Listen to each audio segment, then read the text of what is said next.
Hello mga kakusina! Welcome again to my channel, Lorelies Kitchen. May bago na po tayong recipe ngayon. Ito po ay barbecue chicken with Char Siu sauce. So simple but yummy! Yan guys, umpisan na natin. Wala na pong intro-intro. Nahugasan ko na po itong guys, boneless chicken thigh. Kaya marinate na po natin ng ground pepper. 1 tablespoon of ground pepper, and 1 tablespoon of brown sugar. Kung wala po kayong brown sugar po, pwedeng white sugar. 1 tablespoon of honey, and 2 tablespoon of Char Siu sauce. Yan, pahid lang po natin sa chicken thigh ng mabuti.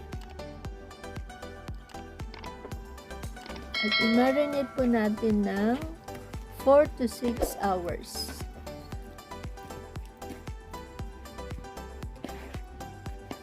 Pag okay na siya guys, ilagay po natin sa fridge po ng 6 hours. After 6 hours po, ilagay na natin sa air fryer pan. And iluto po natin ng 160 degrees to 10 minutes.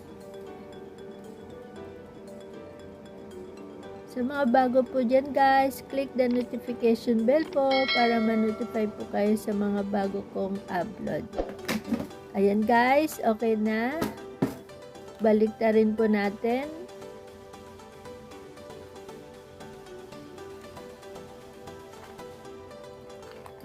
Bango guys. And super juicy. Then, pahiran po natin yung remaining sauce po, yung pinangmarinate po natin. Para hindi po siya maputla guys. Kaya, papahiran po natin sa ibabaw. Or yung sa meat niya. Yan. Okay na siya guys. Luto natin ulit ng 160 degrees to 10 minutes. Yan. After 10 minutes, okay na siya guys. Bango-bango guys. Sarap. Sarap. Yummylicious. And super juicy po and soft. Yan. Slice na po natin and lagay po natin sa serving plate.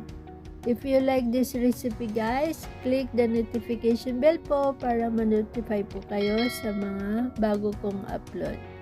Please like, share, comment, and subscribe. Thank you for watching and God bless to everyone. Bye!